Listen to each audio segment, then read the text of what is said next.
नमस्कार, करेन्ट न्यूजमा स्वागत छ। म अमृतराज काफले।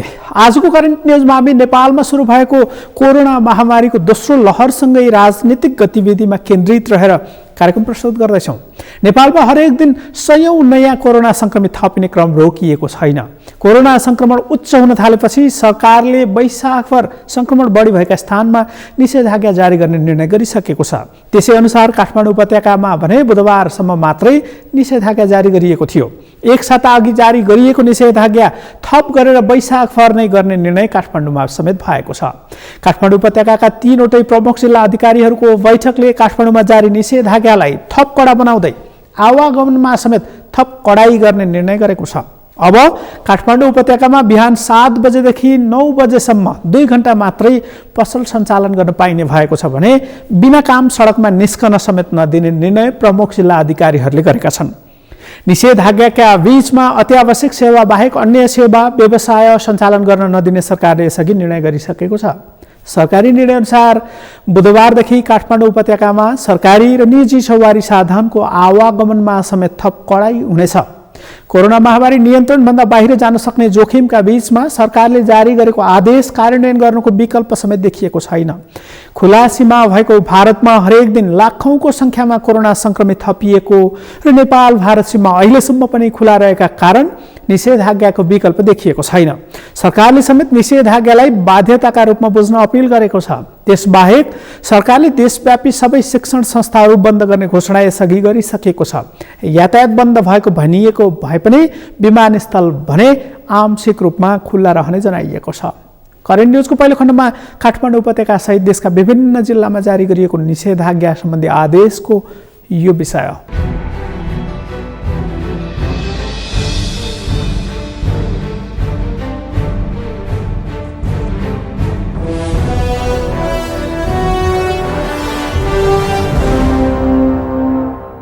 संक्रमण दरलाई न्यूनीकरण गर्नको निम्ति चाहिँ हामीले काठमाडौँ उपत्यकामा काठमाडौँ, ललितपुर, भक्तपुरका 3वटा जिल्लाका प्रमुख जिल्ला अधिकारीहरू र सुरक्षा निकायका पदाधिकारीहरू बसेर हामीले 16 गतेदेखि 22 गतेसम्म जारी गरेको निषेधाज्ञालाई चाहिँ अब हामीले फेरि थप गर्ने निर्णय गरेका छौँ आजको बैठकले।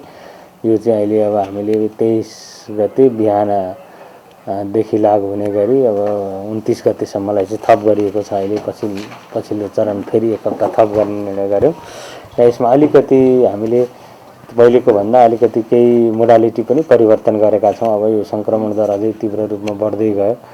यसलाई चाहिँ हामी सबैले चाहिँ यो निषेधाज्ञाको पालन गर्नुपर्ने हाम्रो दायित्व हुन्छ, कर्तव्य हुन्छ।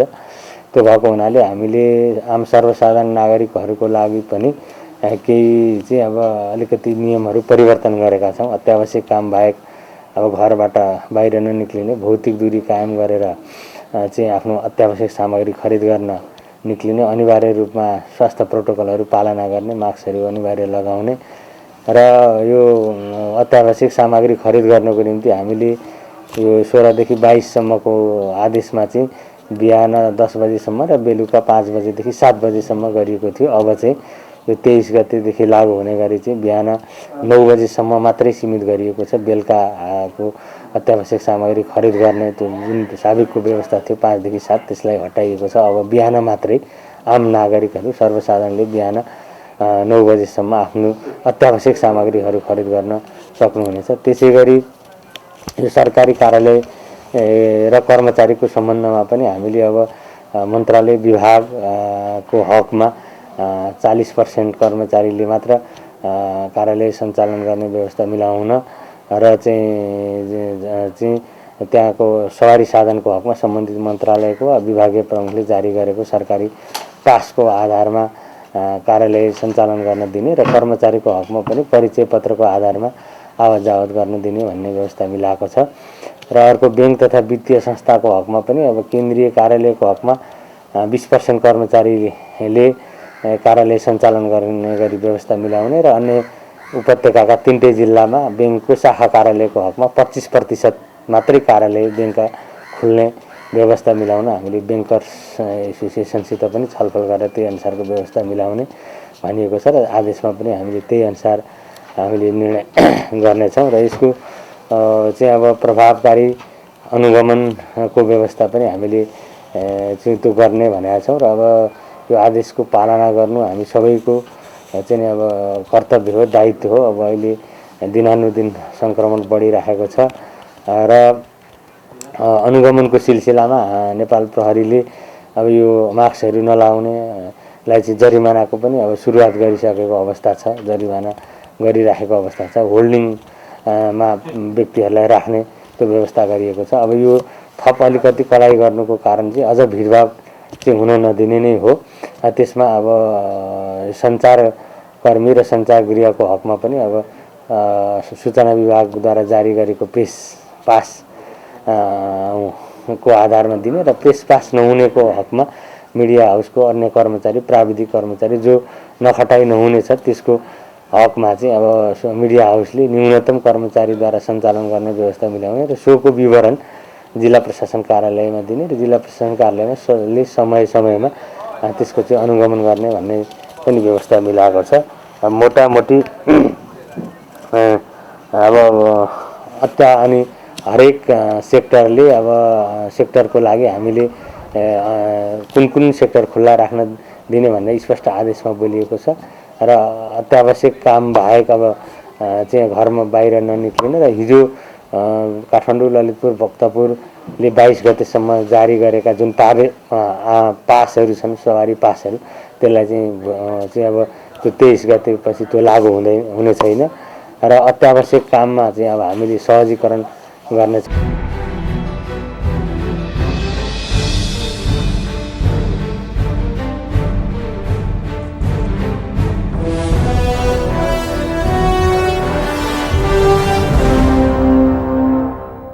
अघिल्लो वर्ष समेत कोरोना महामारीले सङ्कट ल्याउन सक्ने आकलनका बीचमा सरकारले लामो समय लकडाउन गर्ने निर्णय गरेको थियो। सरकारले आकस्मिक रूपमा लकडाउनको घोषणा गरेपछि कैयौं नागरिक लामो दूरीको बाटो हिँडेरै आफ्नो घरतर्फ लागेका थिए। अघिल्लो वर्ष कोरोनाको त्रास यस्तो थियो कि 100 किलोमिटर पैदल यात्रा गरेर नागरिकहरू आफ्नो घरतर्फ लाग्नु परेको थियो। तर सरकारले भने त्यो बेला सञ्चार माध्यमले विषयलाई धेरै उछालेको आरोप लगाएको थियो। स्वयं प्रधानमन्त्री केपी शर्मा ओलीले नै सरकारले नदेखेको पैदल यात्रीलाई मिडियाले देखेको भनेर मिडियाको आलोचना गरेका थिए। तर यसपालि भने सरकार आफैले काठमाडौँ आउन र जान चाहनेलाई समय दिएर निषेधाज्ञाको आदेश जारी गरेको थियो। सरकारले काठमाडौँमा निषेधाज्ञा लगाउने निर्णय गरेर घर जान चाहनेहरूलाई 3 दिनको समय दिएको थियो, जसकारण अघिल्लो वर्ष जस्तो यसपालि मानिसहरू लामो दूरी पैदल यात्रा गरेर फर्कनु पर्ने अवस्था आएन। अहिले सरकारले घर फर्कन दिएको समयले केही राहत समेत दिएको थियो। सरकारले काठमाडौँ सहित देशका विभिन्न जिल्लामा जारी गरेको निषेधाज्ञाको प्रभाव समेत उल्लेख्य रूपमा परिरहेको छ। त्यसबाहेक सरकारले काठमाडौँका ठूला अस्पताललाई कोरोनाको मात्रै उपचार गर्ने अस्पताल बनाउने घोषणा गरिसकेको छ। त्यसबाहेक कोरोना नियन्त्रणका लागि थप कडा प्रतिबन्धात्मक व्यवस्था सरकारले कार्यान्वयन गर्ने घोषणा समेत गरेको छ। करेन्ट न्युजको अबको खण्डमा प्रधानमन्त्री केपी शर्मा ओलीको यो भनाइ हेरौँ।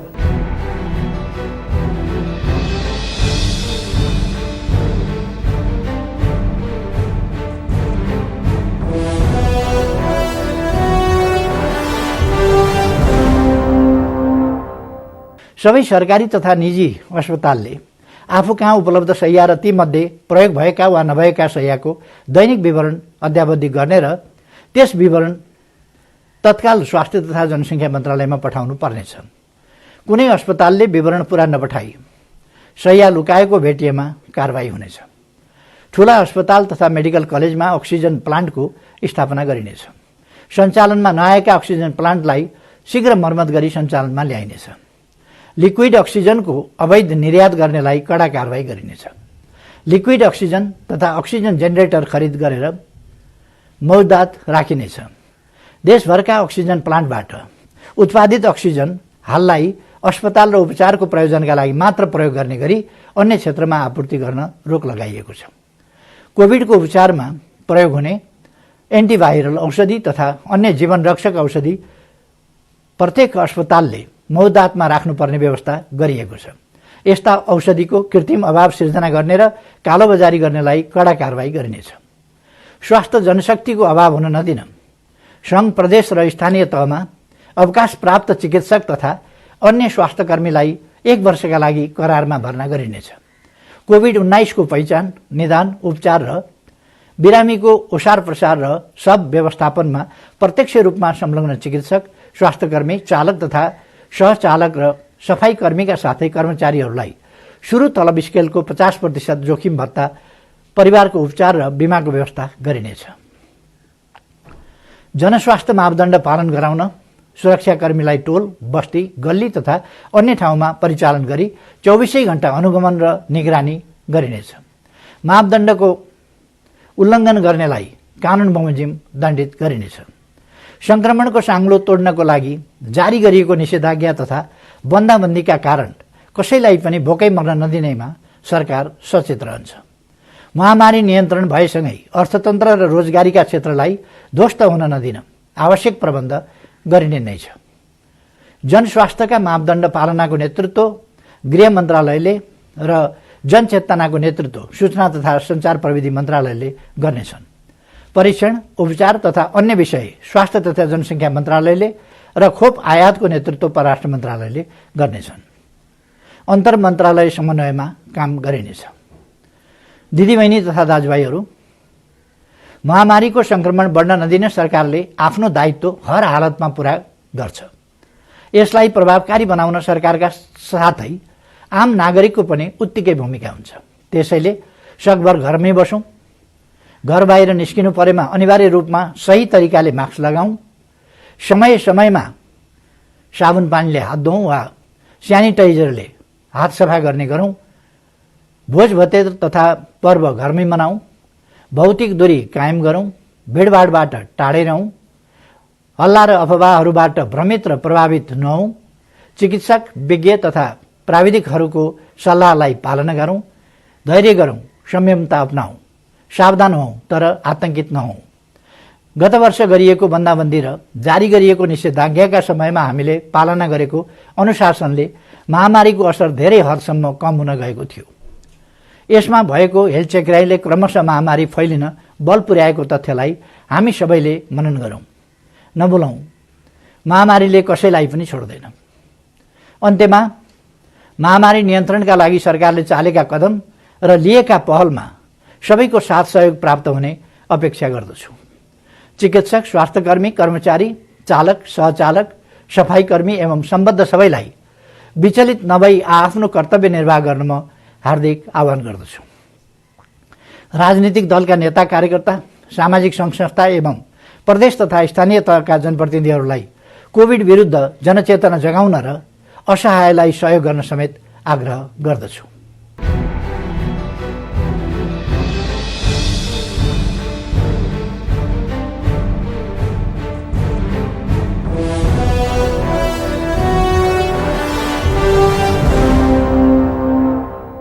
कोरोना कहर दोस्रो चरणमा प्रवेश गरेका बेला देशका विभिन्न अस्पतालहरू समेत संक्रमितले भरिएका छन्। सिक्किस्त बिरामीहरूले समेत अस्पतालको बेड नपाएको भनेर समाचारहरू आइरहेका छन्। अहिले नेपालमा सबैभन्दा बढी प्रभावित क्षेत्रका रूपमा काठमाडौँ सहित नेपालगञ्ज, वीरगञ्ज सहित भारतसँग सीमा जोडिएका क्षेत्रहरू रहेका छन्। नेपालगञ्जका अस्पतालहरूले उपचार गर्न सक्ने अवस्था नरहेको भनेर सरकारसँग थप जनशक्ति र उपकरणका लागि निरन्तर ताकेता गरिरहेका छन्। पटक पटकको ताकेतामा पनि आवश्यक जनशक्ति र उपकरण पाउन नसकेको भनेर गुनासो समेत आइरहेको छ।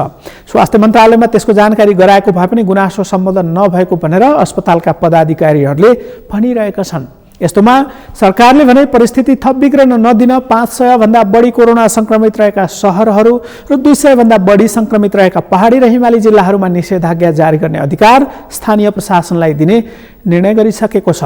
तर पनि कोरोना संक्रमणको ग्राफ भने ओह्रालो लाग्ने संकेत देखिएको छैन, जसकारण आम रूपमा कोरोनाको त्रास झन बढेको छ। अघिल्लो वर्षको लकडाउनले कोरोना संक्रमण नियन्त्रणमा सहयोग गरेको अवस्था अहिले समेत सरकारले चालेका कदमले सकारात्मक प्रभाव पार्ने अपेक्षा गरिएको छ। करेन्ट न्युजमा केही बेर विश्रामपछि अन्य विषयसहित उपस्थित हुनेछु, हेर्दै गर्नुहोला।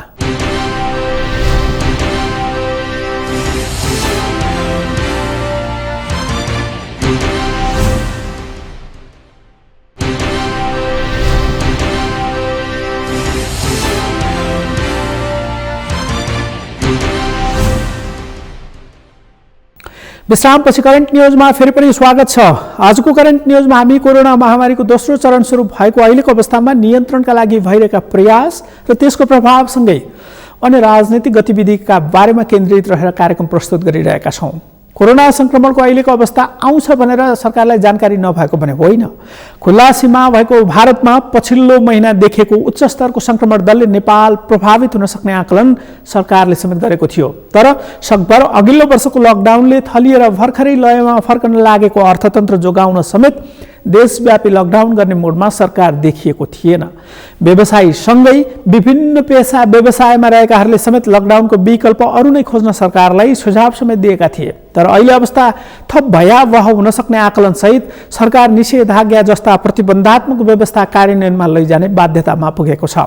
कोरोना महामारीको दोस्रो लहरको प्रभावले अन्य सबै क्षेत्र जस्तै राजनीति समेत प्रभावित बनेको छ। सरकार परिवर्तनको तयारी गरिरहेका दलहरूको गतिविधिमा प्रभाव परेको छ भने सरकार चलाइरहेको दल एमाले भित्रको विवाद समेत कोरोनाकै कारण केही समय कम हुने देखिएको छ।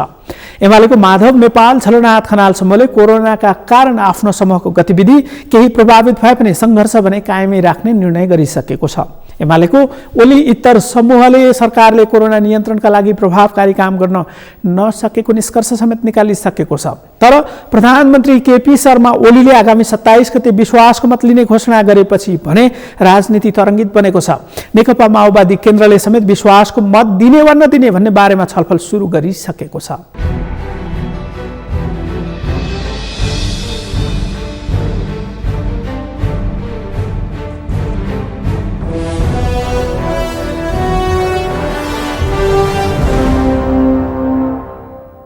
को सिफारिसमा भनेर राष्ट्रपतिले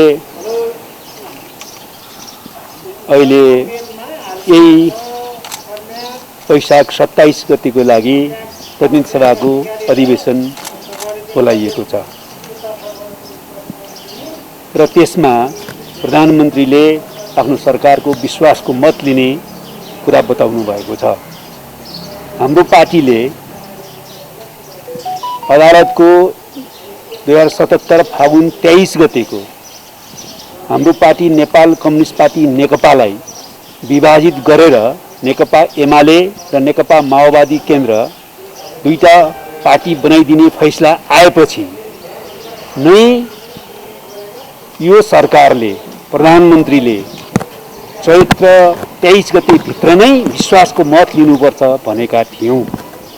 त्यतिखेर प्रधानमन्त्रीले विश्वासको मत लिने पहल गर्नु भएन, लिनु भएन।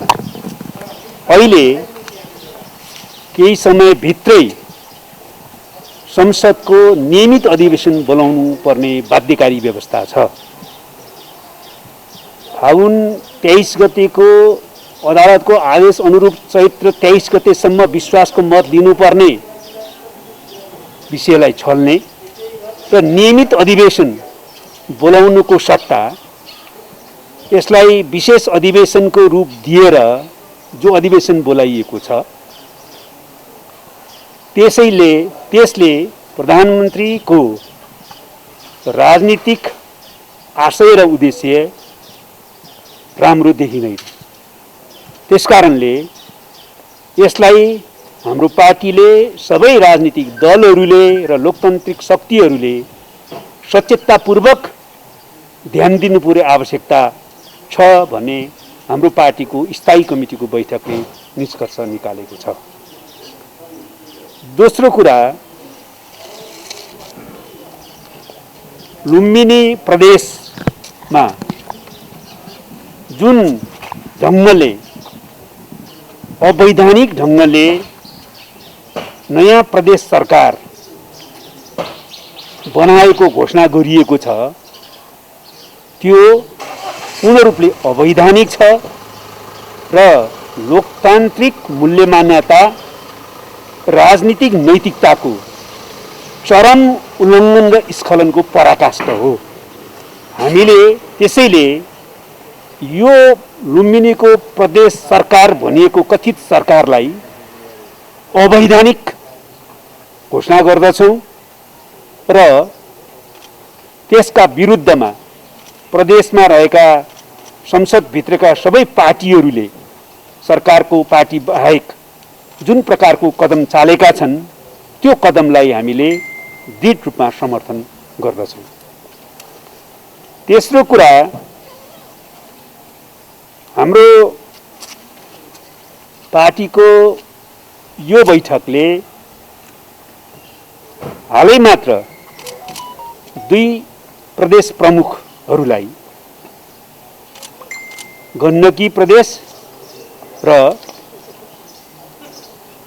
अर्को प्रदेशको प्रमुखलाई जसरी पलजफ्ती बिना कारण बिना औचित्य पदबाट मुक्त गरिएको छ र नयाँ नियुक्ति गरिएको छ, यसलाई संविधानको भावना, लोकतान्त्रिक मूल्य मान्यताको विरुद्ध स्वेच्छाचारी निरङ्कुश प्रवृत्तिको एउटा नकारात्मक अभिव्यक्ति ठान्दछ र यसलाई पनि पार्टीले घोर विरोध र भर्त्सना गर्ने निर्णय गरेको छ।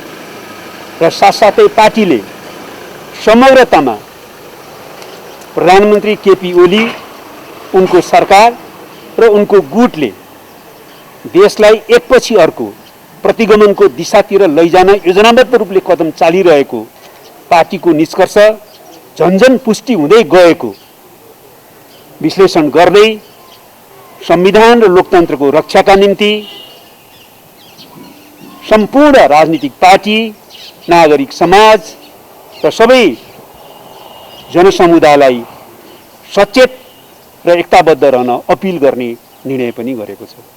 सामान्यतया संविधानले परिकल्पना गरेको 2टा नियमित अधिवेशन जो सरकारको सिफारिसमा राष्ट्रपतिले आह्वान गर्नुहुन्छ, अर्को सांसदहरूको कम्तीमा 25% बोलाउने अर्को अधिवेशनको व्यवस्था नै छ।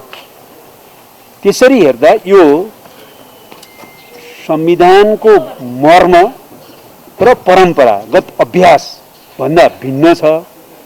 यसैले यसको राजनीतिक आशय सही छैन, राम्रो छैन भनेर हाम्रो पार्टीले निष्कर्ष निकालेको त्यसै कारणले हो।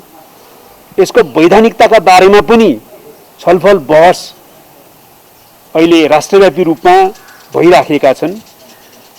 यस बारेमा पनि अब अझै वैधानिक विषयमा छलफल गरेर नै उचित निष्कर्ष निकाल्नु उपयुक्त हुनेछ। उम्मेदवारको बारेमा हामीले छलफल गरेका छौँ, तर प्रतिगमन विरोधी लोकतन्त्रवादी सबै शक्तिहरू राजनीतिक पार्टीहरूसँग छलफल गरेर एउटा निष्कर्ष निकाल्नु उचित हुन्छ भन्ने पार्टीले ठहर गरेको छ। त्यसै आधारमा हामी तुरुन्तै अन्य सम्बन्धित राजनीतिक पार्टीहरूसँग छलफल गरेर उम्मेदवार तय गर्नेछौँ। वैकल्पिक सरकारको सम्भावना अहिले पनि कायमै छ। त्यसको बारेमा अन्य सम्बन्धित राजनीतिक पार्टीहरूसँग हाम्रो वार्ता भइरहेको छ।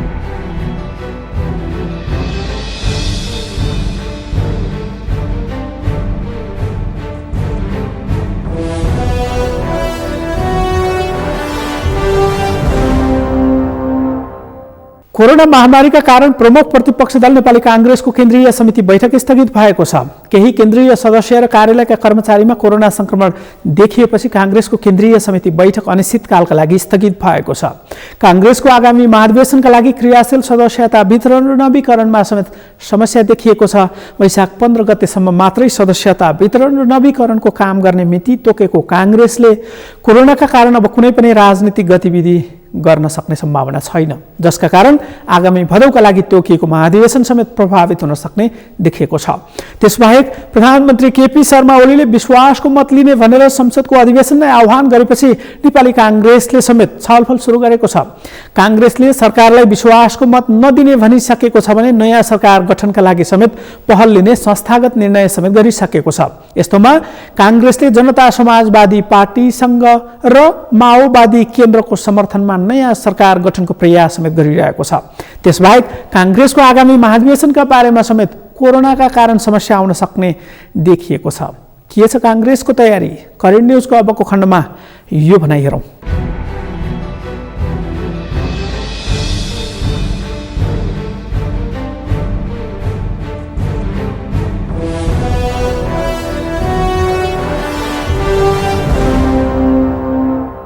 प्रधानमन्त्री ओलीले 27 गते विश्वासको मत लिनको लागि जुन संसदको बैठक बस्ने निर्णय भएको छ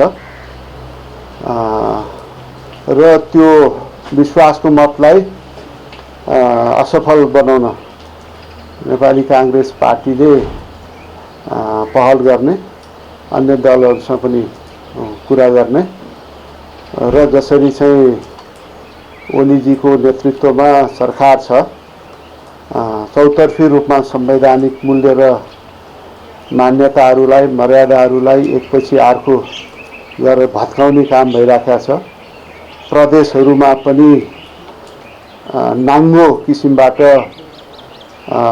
अल्पमतमा पुगिसकेपछि पनि जबरजस्ती जस्तो लुम्बिनी प्रदेशकै हकमा त्यहाँ मुख्यमन्त्री राखिराख्ने, यो केन्द्रकै निर्देशनमा यो जुन खाले क्रियाकलाप असंवैधानिक क्रियाकलाप प्रधानमन्त्रीको मार्फतबाट भइरहेको छ, त्यसको व्यापक हामीले चाहिँ समीक्षा गऱ्यौँ र त्यसलाई हामीले भत्सर्ना गरेका छ र यो केन्द्रमा यो केन्द्रीय संसदमा हुने यो विश्वासको मत भनेर जुन त्यसकै प्रयोजनको लागि, जबकि संसदमा धेरै विषयहरू चाहिँ छलफल गर्नुपर्ने विषयहरू छन्, यो बजेट अधिवेशनमै अब राख्नलाई ढिलो भइसकेको अवस्था छ, कोभिडको यत्रो चाहिँ महामारीको अवस्था छ, यी विषयहरूमा छलफल हुनुपर्ने ठाउँमा पहिला पनि संसद स्थगन गर्ने र अहिले आएर फेरि यो विश्वास मतको प्रयोजनको लागि भनेर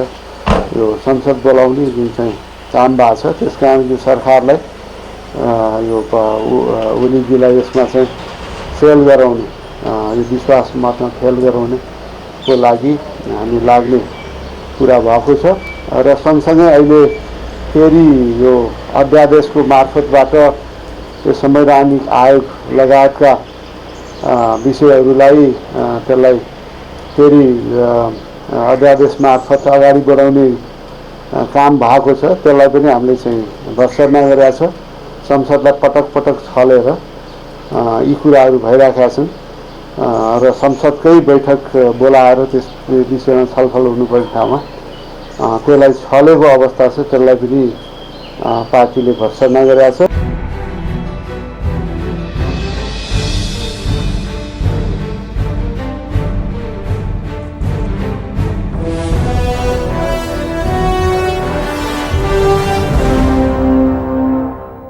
अहिले कोरोना महामारीको दोस्रो लहर नेपालमा समेत आइसकेको अवस्थामा प्रमुख प्रतिपक्षमा रहेको दल नेपाली कांग्रेसका सभापति शेरबहादुर देउवाले भने कोरोना नियन्त्रणका लागि आवश्यक सबै कदम चाल्न सरकारलाई सुझाव दिएका थिए।